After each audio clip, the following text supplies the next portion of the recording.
தேவ சமூகத்திலே வாசமாயிருக்கிற ஜனங்கள், தேவனுடைய பிரசன்னத்திலே ஒவ்வொரு நாளை ஆரம்பிக்கிற ஜனங்கள் அல்லது நிரம்பி இருக்கிற ஜனங்கள் பாக்கியவான்கள் என்று கர்த்தர் சொல்லுகிறார். நம்ம எல்லாருமே பாக்கியம் பெற்றவர்கள். நம்ம எல்லாருமே தேவனுடைய கிருபைக்கு சொந்தக்காரர்கள்.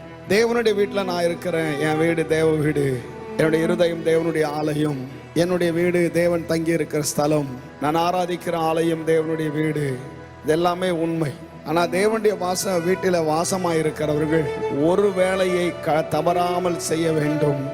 அவர்கள் எப்பொழுதும் கர்த்தருக்கு ஸ்தோத்திரம் என்று சொல்ல வேண்டும். அல்லேலூயா.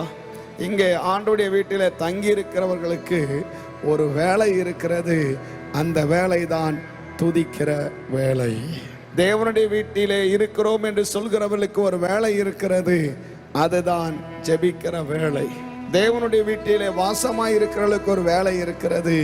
அதுதான் தேவ வசனத்தை வாசித்து அந்த நாளுக்குரிய ஆண்டவருடைய பலனை பெற்றுக்கொள்கிற வேலை. இந்த 3 வேலையும் அவருடைய வீட்டில் இருக்கிறவர்கள் செஞ்சுதான் ஆவார்கள். அல்லேலூயா.